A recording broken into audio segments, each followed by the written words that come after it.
Hello gang, I'm back. Welcome back to the channel. Today we're going to do something that I'm sure there's quite a few people that wanted to see. All right, we're going to take this Stihl MS363 and we're going to do a proper test between it and the Husqvarna 562xp mk2. Let's fire it up, see what she's got.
Okay, yeah, whenever it's cutting good and, you know, I got a good, it's on a roll, it's in the low 10,000 range.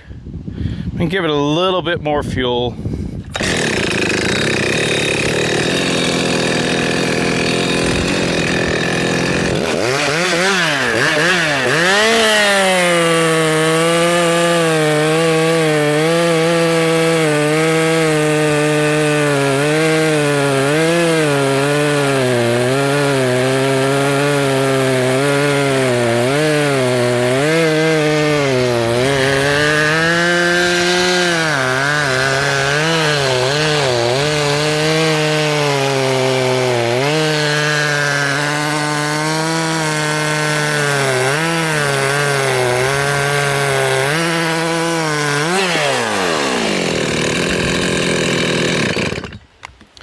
Okay, so this is a big chunk of very, very hard wood.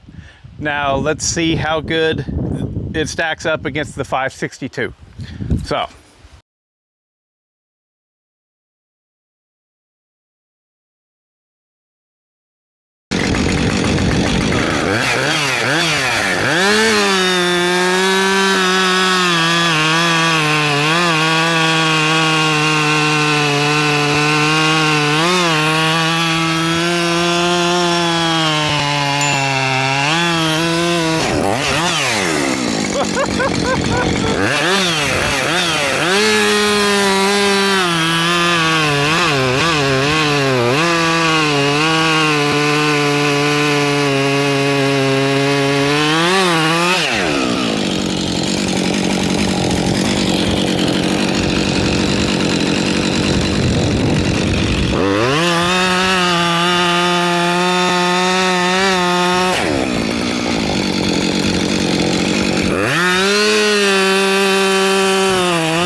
Okay, fool. So you guys know I have no problem admitting when I'm wrong. I thought that 363 would keep up with or beat stock 562. It will not. No, it will not. Boy, when you run them side by side like that, everything goes out the window. All opinion goes out the window. You know, it's just fact at that point. So it was extremely difficult to get an RPM reading for the Stihl, okay? But whenever I got a good solid reading, whenever it was cutting well, it was in the low 10,000s.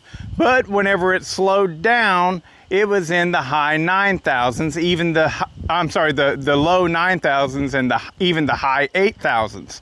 But I can't help but think that that's messed up because it's such a low reading. And so I'm cutting, I'm going, no, surely it's more likely, you know, low 10s all the time. Well, then I grabbed this thing and I go, okay, no, those were probably correct readings, because this, I had good readings. I was very easy to see what RPM I was running at.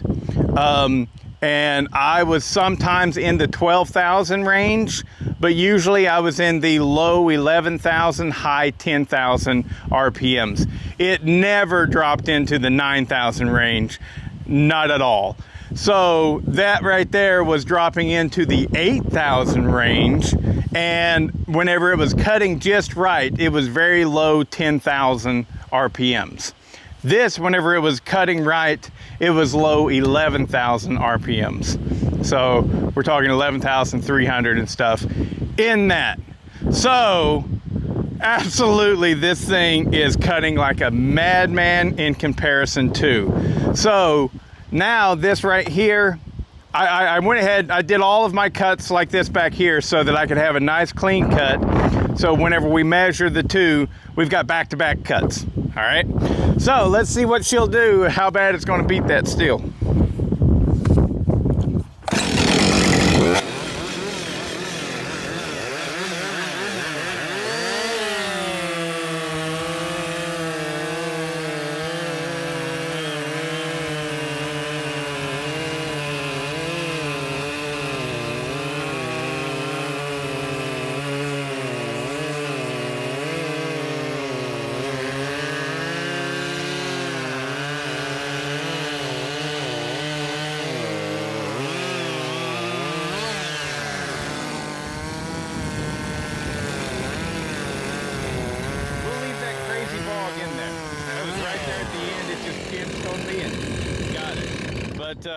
Yeah, so shit, oh God, no. All right, well, whoops-a-daisy. Okay, yeah, so that's just not even a good proper comparison. And what I mean by that is just they're not even in the same league. That's, yeah. All right, that's why we do these tests. Because literally I knew I was going to come out here and they were going to be very close. But I feel like that 363 just can't even, just can't even think about competing. So I know there's been some people asking, you know, should I get this or the 562? Blah, blah, blah, blah, blah, right? Or should I get this or wait on the 400.1? Well, if you're a Stihl guy, yeah, you should. I mean, I do not regret this at all, because I think for what it is, it's very affordable. You know, you get a very unique saw that's not in the United States market, so for that it's fantastic, and I do think that I'm going to be able to make that come alive. It's clearly aimed at running differently than the 400.1 or the new Stihl MS 400, and those differences are probably going to make this thing right here more along the lines of just a farm and ranch saw, and the 400.1 is for the professional. But the idea that this thing has a regular coil and carburetor and all that jazz, and I'm pretty certain that I'm going to be able to put the 400.1 cylinder on here, that excites me, and I'm still excited about this saw because of the modification possibilities. However, if you're asking a specific question, the Husqvarna 562xp Mk2 or Mark 1 versus the Stihl MS363, there is little to no comparison. This is the winner. And I know that you guys really like to think that I'm super biased and stuff like that. And while I prefer Husqvarna, there's only one reason I prefer it.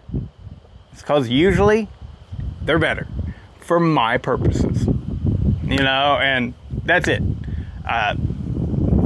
That's it. Now, the 400.1 versus this, I think I'm probably going to pick the 400.1, especially if it ports up as well as the old 400 did.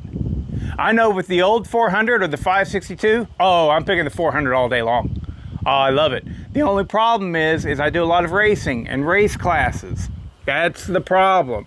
Well, the new 400.1, or just the new 400, solves that problem. And if we can get it to pull power like the old 400 did, then it's a no-brainer. Absolutely no way on this.